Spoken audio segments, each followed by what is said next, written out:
உதாரணம் இதே லோகேஷ் கனகராஜ் படத்துலேருந்து நான் சொல்கிறேன். விக்ரம் படத்தில் வந்து ஃபகத் ஃபாசில் இருந்தார், சூர்யா இருந்தாப்புல. இந்த ஃபகத் ஃபாசில் கேரக்டர் வந்து இந்த படத்துக்கு தேவையா இல்லையா? அந்த படத்தில் தேவையா இல்லையா? தேவைதான். முக்கியமான கேரக்டர். கமல்ஹாசன் கேரக்டர் ரொம்ப முக்கியமான கேரக்டர். விஜய் சேதுபதி மிக முக்கியமான வில்லனா இல்லையா? இந்த 3 பேருக்குமே இந்த கதையில் இவங்களே இல்லாட்டாலும் கூட யார் நடிச்சிருந்தாலும் அந்த கேரக்டர் முக்கியமான கேரக்டர். ஸோ லாஸ்ட்டில் ஒரு கேமியோவாக வந்து சூர்யா வந்தார்னா அதுக்கு ஒரு காரணம் அது. அந்த படம் ஃபுல்லாகவே சொல்லிட்டு இருக்காங்க, எனக்கு மேலே ஒருத்தன் இருக்கான், எனக்கு மேலே ஒருத்தன் இருக்கான், அவனுக்கு நான் பதில் சொல்ல முடியாதுன்னு சொல்லிகிட்டே இருக்காங்க. அது அந்த ப்ரெஷரில் தான் அவர் ஓடுறாரு இந்த கதையில். ஸோ இது இந்த கதைக்கு தேவையான ஒரு ஆர்டிஸ்ட் தேவையாக இருக்குது. இதில் கதைக்கே தேவையில்லாமல் ஒரு ஆர்டிஸ்ட் வந்தாங்கன்னா இதுக்கு எந்த அண்ணன் இல்லாட்டி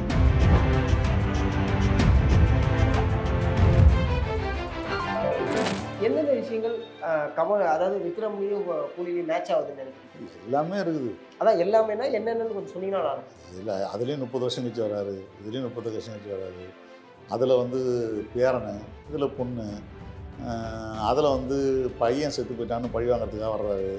இங்கே வந்து பையனுக்கு பதிலாக இங்கே வந்து ஃப்ரெண்டு. மிச்சப்படி அங்கங்கே கடத்தல், கள்ளக்கடத்தல், போதை கதை இதெல்லாம் வந்து தனித்தனியாக வேற ஒரு விஷயம். முதல் ஷாட்டில் செத்து போன கேரக்டரை பற்றி ஒரு பெரிய கதை சொல்கிறாங்க. அந்த கதை இன்வெஸ்டிகேஷனாக போகுது. அந்த இன்வெஸ்டிகேஷனில் கமல்ஹாசனே வந்து ஒரு பாயிண்ட் ஆஃப் வியூவில் பார்ட்டிசிபேட் பண்ணுறாரு. ரொம்ப இன்ட்ரெஸ்டான ஒரு திரைக்கதை இருந்துச்சு. அதில் ரொம்ப இன்ட்ரெஸ்டான அட்டகாசமான திரைக்கதை இது. அதாவது பேரலாக நம்ம என்ன நினைக்கிறோமோ அதுக்கான காட்சிகளும் அது இல்லைன்றதை பற்றி வெளிப்படுத்துகிற காட்சிகளும் வந்து ரொம்ப இன்ட்ரெஸ்டிங்கான ஒரு பிளாட்ஃபார்ம் இருந்துச்சு.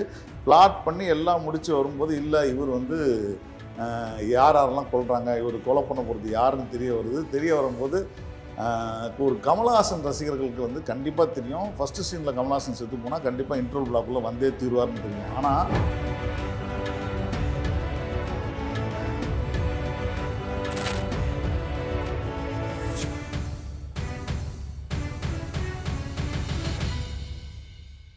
சார் வணக்கம் சார். வணக்கம். கூலி 1000 கோடி அப்படிங்கிற ஒரு கேள்வி முன்னாலேருந்து வந்துருக்குது. அதுக்கான பதில் என்னங்கிறத நீங்கள் லாஸ்ட் டைமே சொன்னீங்க.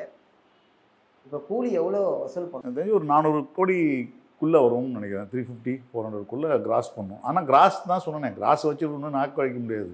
நான் திரும்ப சொல்கிறது தான். சும்மா நம்பர் சொல்லலாம் ஏமாத்துறதுக்கு. 400 கோடி 500 கோடின்னு எல்லாத்தையும் கழிச்சு போக கையில் என்ன காசு வருதோ அதான் நிஜம். ஓகே. ஏன்னா இங்கே இந்த பேன் இந்தியா ரெக்கார்டு அப்படிங்கிறது வந்து அதிகமாக இப்போ இருக்கக்கூடிய ஒரு பெரிய ப்ரெஷராக இருக்குது. கிரியேட்டருக்கும் சரி, ஹீரோக்கும் சரி. அது கூலிக்குமே அதிகமாக இருந்துச்சுல்ல.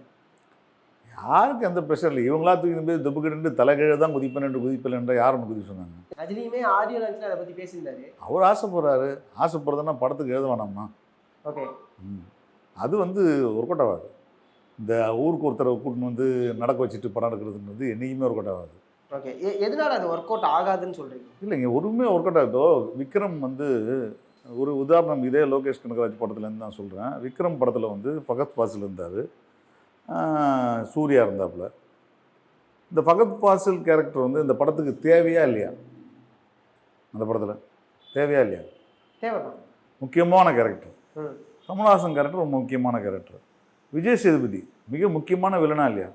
இந்த 3 பேருக்குமே இந்த கதையில் இவங்களே இல்லாட்டாலும் கூட யார் நடிச்சிருந்தாலும் அந்த கேரக்டர் முக்கியமான கேரக்டர். ஸோ லாஸ்ட்டில் ஒரு கேமியோவாக வந்து சூர்யா வந்தார்னா அதுக்கு ஒரு காரணம் அது. அந்த படம் ஃபுல்லாகவே சொல்லிட்டு இருக்காங்க, எனக்கு மேலே ஒருத்தன் இருக்கான், எனக்கு மேலே ஒருத்தன் இருக்கான், அவனுக்கு நான் பதில் சொல்ல முடியாதுன்னு சொல்லிகிட்டே இருக்காங்க. அது அந்த ப்ரெஷரில் தான் அவர் ஓடுறாரு இந்த கதையில். ஸோ இது இந்த கதைக்கு தேவையான ஒரு ஆர்டிஸ்ட் தேவையாக இருக்குது. இதில் கதைக்கே தேவையில்லாமல் ஒரு ஆர்டிஸ்ட் வந்தாங்கன்னா இதுக்கு எந்த அண்ணன் இல்லாட்டி என்ன? ஓகே, சொல்லுங்க பார்க்கலாம். கூலியில் தாகாவையுமே ஆரம்பத்துலேருந்து அந்த படத்தில் ரஜினி தவிர வேறு யாருமே தேவையில்லை. ஓகே.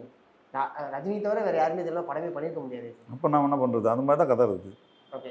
எதனால் கூலி பெருசாக ஒர்க் அவுட் ஆகலாம்னு சொல்லுங்கள்? ஏன்னா ஓகே, இப்போ நம்ம சொன்னாலுமே ரஜினி சாரோட படம் அப்படிங்கிறதுக்கான சில எலிமெண்ட்ஸ்லாம் உள்ளே இருக்கணும் அப்படின்னு எதிர்பார்ப்பாங்க. அது இருந்துச்சுன்னு நினைக்கிறீங்களா? விக்ரமில் இருந்தது எல்லாமே இதில் இருக்குது. விக்ரமில் இல்லாதது இருந்தது இதில் என்ன இல்லைன்றதை மட்டும் நீங்கள் 2 படத்தையும் பார்த்தா தெரிஞ்சிடும்.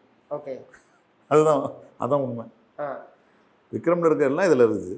இல்லை, என்னோட கேள்வி என்னன்னா, ரஜினி சாரோட படம் மாதிரியே இது இல்லை. ரஜினி சாரோட படம் அப்படின்னா சில எலிமெண்ட்ஸ்லாம் உள்ளே இருக்கும். என்ன எலிமெண்ட்ஸ் இருக்குன்னு சொல்லுங்கள். இல்லை, அவருடைய ஸ்டைலாக இருக்கட்டும், அந்த மாஸாக இருக்கட்டும், சில எலிவேஷனாக இருக்கட்டும், இதெல்லாம். மாஸ்ன்றது கண்ணாடி போட்டு நடந்து வரதா இல்லை அடித்தவொன்னே ரஜினி சார் இருக்குன்னா நீங்கள் எப்படி கொண்டாடிருக்கீங்க? அப்போ மொமெண்ட் தாங்க. சினிமா வந்து இட்ஸ் அ மொமெண்ட்.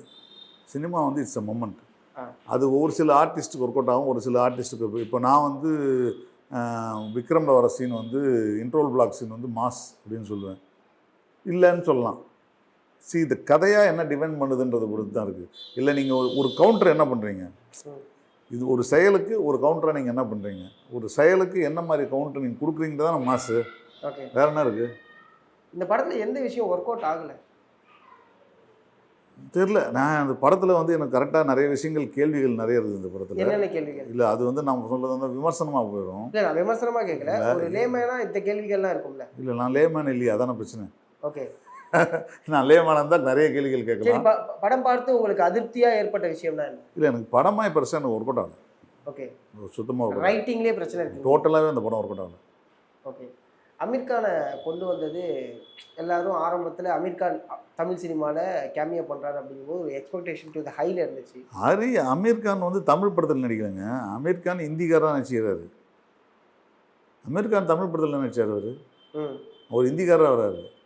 அது தமிழ் படம் தானே? அது தமிழ் படம் கிடையாது. நீங்கள் தான் பேன் இண்டியா படம்ட்டீங்கல்ல, ஹிந்திக்கு ஹிந்தி படம் தானே அது.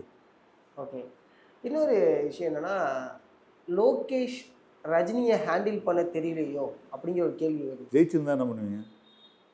இதே படம் கொண்டாடி இருப்பாங்க, இதே படம், இதே கதை, இதே தான். ஜெயிச்சிருந்தா என்ன பண்ணுவீங்க? கொண்டாடி இருப்பாங்க, அவ்வளோதான். அப்போன்னா அதுக்கு ரெண்டுத்துக்கு ஆன்சரே கிடையாது. எந்தெந்த விஷயங்கள் கமல், அதாவது விக்ரம்லையும் கூலிலையும் மேட்ச் ஆகுதுன்னு நினைக்கிறீங்க? எல்லாமே இருக்குது. அதான் எல்லாமேனா என்னென்னு கொஞ்சம் சொன்னீங்கன்னா. இல்லை, அதுலேயும் 30 வருஷம் கழிச்சு வராரு, இதுலேயும் 30 வருஷம் கழிச்சு வராரு.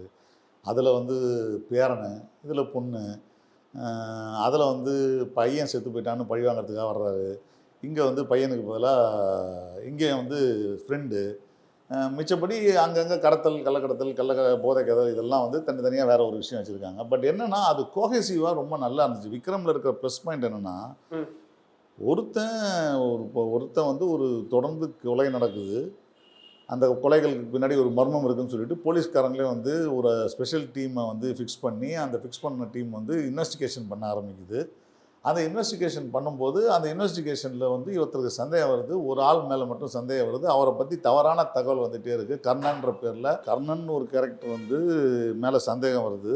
அந்த சந்தேகம் வர கேரக்டர்ஸ் எல்லாருமே வந்து என்ன நடக்குது அப்படின்னு வரும்போது அவரை பற்றி தவறான தகவல்கள் வருது. அவர் குடிகாரரு, உமனேஸ்வரு, அவங்க மருமக ஒன்று சொல்கிறாங்க. இப்படி ஒரு கேரக்டரை முதல் ஷாட்டில் செத்து போன கேரக்டரை பற்றி ஒரு பெரிய கதை சொல்கிறாங்க. அந்த கதை இன்வெஸ்டிகேஷனாக போகுது. அந்த இன்வெஸ்டிகேஷனில் கமல்ஹாசனே வந்து ஒரு பாயிண்ட் ஆஃப் வியூவில் பார்ட்டிசிபேட் பண்ணுறாரு. ரொம்ப இன்ட்ரெஸ்டான ஒரு திரைக்கதை இருந்துச்சு. அதில் ரொம்ப இன்ட்ரெஸ்டான அட்டகாசமான திரைக்கதை அது. அதாவது பேரலாம் நம்ம என்ன நினைக்கிறோமோ அதுக்கான காட்சிகளும், அது இல்லைன்றதை பற்றி வெளிப்படுத்துகிற காட்சிகளும் வந்து ரொம்ப இன்ட்ரெஸ்டிங்கான ஒரு பிளாட்ஃபார்ம் இருந்துச்சு. பிளாட் பண்ணி எல்லாம் முடித்து வரும்போது, இல்லை இவர் வந்து யாரெல்லாம் கொள்கிறாங்க, இவர் கொலை பண்ண போகிறது யாருன்னு தெரிய வரும்போது ஒரு கமல்ஹாசன் ரசிகர்களுக்கு வந்து கண்டிப்பாக தெரியும். ஃபஸ்ட்டு சீனில் கமல்ஹாசன் செத்து போனால் கண்டிப்பாக இன்ட்ரோல் பிளாக்குள்ளே வந்தே தீர்வார்னு தெரியும். ஆனால் இன்றைக்கி இருக்கிற 2K கிட்ஸுக்கு அது தெரியாது, அவங்களுக்கு தேவையில்லை. ஸோ அவங்களுக்கு அதை ட்விஸ்ட்டாக வச்சுட்டு, ஆனால் அந்த ட்விஸ்ட்டையும் வந்து ரொம்ப மாசான ஒரு எலிமெண்ட்டாக அந்த இன்ட்ரோல் பிளாக்கில் அவரை தூக்கிட்டு போகிற சீன் வச்சாங்க இல்லையா, அந்த சீன், அந்த மொமெண்ட் இருக்குல்ல, அந்த படம் ஃபுல்லாக பார்த்தீங்கன்னா ஒரு ஃப்ளோவில் அட்டகாசமாக போயிட்டே இருக்கிறது பாட்டுக்கு. நேற்று திருப்பி நான் வந்து 5வது முறையாக வந்து ஓடிடியில் ஃபஸ்ட் டைம் பார்த்தேன் அந்த படத்தை. நேற்று நைட்டு பார்த்தேன். ஆமாம், கூலி பார்த்துட்டு. ஆமாம், அதனால தான் இந்த படம் பார்த்தேன். சார் அங்கே இதில் ஒர்க் அவுட் ஆன விஷயம் நான் திருப்பி 4வது வாட்டி 5வது வாட்டி பார்க்கும்பொழுது எனக்கு இருக்கிற விஷயம், ஏன் அதில் ஒர்க் அவுட் ஆகலை, என்ன மிஸ் ஆகிருக்குன்ற விஷயத்த வந்து ஒரு கிளாஸ் மாதிரி நானே பார்த்துன்னு வச்சுங்களேன். இந்த படம் கடைசி வரைக்கும் பார்த்தீங்கன்னா அடுத்து டக்குன்னு இன்ட்ரோல் பிளாக் முடிஞ்சால் கடத்திட்டு போகிறாங்க, எல்லாம் முடிஞ்சிச்சு. இவனுக்கு ஒரு பிரச்சனை வந்துச்சு. வில்லனுடைய இடத்த காலி பண்ணுறாங்க. காலி பண்ண காரணமாக அவன் பொண்டாட்டியை கொலை பண்ணுறாங்க. அது பழைய விக்ரமோட கதை அப்படியே. ஸோ அவன் இவனோட சேர்ந்து பார்த்தீங்கன்னா ஒரு பேரனை தூக்குனா இடத்த கண்டுபிடிச்சலாம்னு நினைக்கிறாங்க. பேரனை தூக்குறதுக்குள்ளே ஒரு 3 அட்டகாசமான ஆக்ஷன் பிளாக். ஒன்று அந்த லேடியை வச்சு ஒரு ஆக்ஷன் பிளாக்கு, அடுத்து இவர் போய் ஒரு ஆக்ஷன் பிளாக்கு, அதுக்கப்புறம் திருப்பி பாலை கொண்டு போகிறதுக்காக ஒரு ஆக்ஷன் பிளாக் முடிஞ்சு வெளியே வந்தோன்னா ஒரு சேஸ் முடிஞ்சோன்னு படம் முடிஞ்சு போச்சு. சும்மா தட்டன்னு போகுது. அதில் ஒரு ரிதம் இருந்துச்சு இந்த படம் ஃபுல்லாக. இதில் வந்து கமல்ஹாசன் விஷயம் வந்து என்னை பொறுத்த வரைக்கும், நான் கமல் ரசிகராக இருந்தாலும் கமல்ஹாசனுடைய மாபெரும் படைப்புகளை கம்பேர் பண்ணும்போது கமல்ஹாசன் அதில் வந்து எனக்கு வந்து ஒரு மாற்று குறைவு தான் இந்த படத்தில். பட் அந்த படம் ஒரு கமர்ஷியலாக என்ன ரிதமிக்காக ஒரு படம் பண்ணி ரீ ரெக்கார்டிங் அட்டகாசமாக இருந்துச்சு. ஒரு படம் ஃபுல்லாகவே ரீ ரெக்கார்டிங் நல்லா இருந்துச்சு, எடிட்டிங் நல்லா இருந்துச்சு. இப்படி பல விஷயங்கள் வந்து அந்த படத்தில் ரொம்ப நல்லா இருந்துச்சு. ஸோ அதனால தான் அந்த படத்தில் இது எல்லாமே மிஸ்ஸிங்காக இருக்குது. இது எல்லாமே இல்லை. ஆமாம். ஓகே, அதுவும் இந்த வில்லன் செய்யக்கூடிய அந்த சேர் மேட்டராக இருக்கட்டும், அது வந்து பரவலாக விமர்சனத்துக்குள்ளாயிருக்கு. அதை நீங்கள் எப்படி பார்க்குறீங்க? அதுதான் நல்லா இல்லாதனால தான் விமர்சனத்துக்குள்ளே இருக்குது. நல்லா இருந்தால் விமர்சனம் இருக்காது. ஓகே, அது லாஜிக்கலாக கூட கரெக்ட் இல்லை அப்படிங்கிற மாதிரி சொல்கிறீங்களா?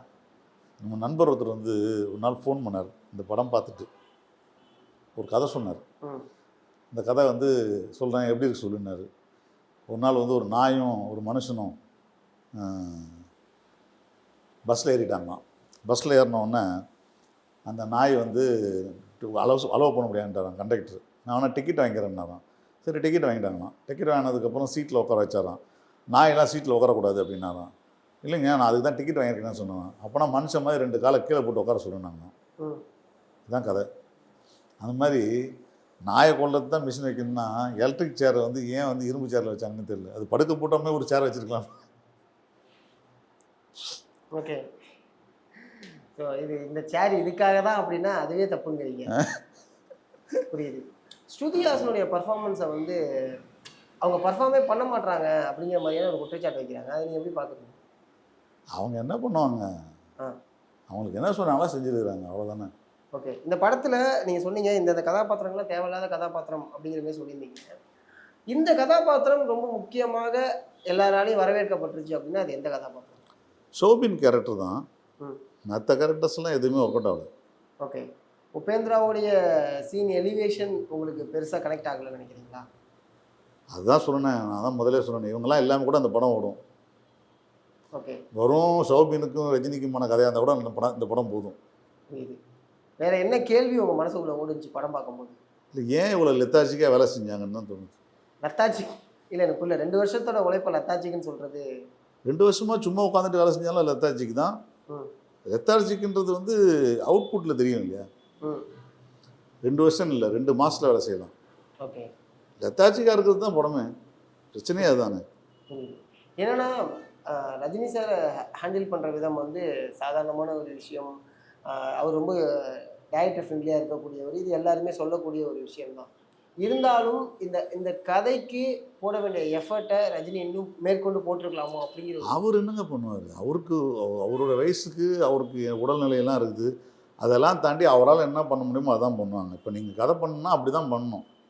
அதுக்கேற்றாப்புல தான் நீங்கள் படம் பண்ணுமே தவிர பறந்து சண்டை போடுறதுக்கு ஒரு கதை பண்ணிங்கன்னா வேலைக்கு ஆகாது. அதை வந்து நெல்சன் ரொம்ப புத்திசாலித்தனமாக பண்ணாப்புல. அந்த படத்தில் அவர் எந்த வேலையும் பண்ண மாட்டார், உட்காந்துருக்குள்ள ஆளை வச்சு வேலை செய்வார். அந்த வயசுக்கு ஏற்றாப்புல ஒரு விஷயம் இருந்துச்சு அதில் உங்களுக்கு. அது இட்டாகி போனதுனால தான் இந்த மாதிரி ஊருக்கு ஒருத்தரை கூட்டின்னு வந்தால் படம் ஓடின்னு நினச்சாங்க. அதான் தப்பு. ஓகே, ஊர்லேருந்து ஒருத்தரும் என்ன ஊருக்கு ஒருத்தரை கூட்டின்னு வந்தால் உண்மையெல்லாம் ஓடவே ஓடாது. அதெல்லாம் முதல்ல ஒரு வாட்டி பார்க்கும்போது வாவன்னு இருக்கும், அதுக்கப்புறம்லாம் ஒன்றும் ஒர்க் அவுட்டே ஆகாது. கேரக்டர் எழுதணும். எழுதப்படாத கேரக்டருக்கு சும்மா வந்து நடந்து போய் என்ன பிரயோஜனம், யோசிச்சு பாருங்க. புரியுது. அது இந்த ஃப்ளாஷ்பேக் போர்ஷனோட டிஏஜிங்கை பற்றி என்ன நினைக்கிறீங்க? அதோடைய ஒர்க் எப்படி இருக்குன்னு நினைக்கிறீங்க? இல்லைங்க, டெக்னிக்கலி அதெல்லாம் ரஜினி ரசிகர்களுக்கு கூஸ் பம்ப் மாதிரி தெரியும். ஆனால் வெரி புவர். நீங்கள் ரொம்ப நல்லாவே இல்லை அது டிஏஜிங்குமே. நல்லாவே இல்லை. நீங்களே சொல்லுங்கள், மனசாட்சி தொட்டு சொல்லுங்கள், நல்லா இருந்துச்சா? நீங்கள் சொல்லுங்கள். புரியுது இல்லை புரியுது இல்லை, பதில் சொல்லுங்கள். பாராட்டக்கூடிய வகையில் இல்லைனாலும் அப்ரிஷியேட் ஓகே ட்ரை பண்ணியிருக்காங்கன்னு சொல்லலாம். அவ்வளோதான். அப்புறம் எப்படி அது ரஜினி ரசிகர்கள் மட்டும்தான் பாராட்டுவாங்க. அப்புறம் மற்றவங்களுக்குலாம் என்ன இருக்குது, நல்லா இல்லை, அது தேவையில்லை. ஓகே, ஏன்னா எங்கேயுமே பெருசாக அனிமேட்டட் மாதிரி தெரியல, அந்த ஒரு விஷயம் தான் இங்கே பார்க்கப்பட்டது. இருந்தாலும் என்ன யூஸு?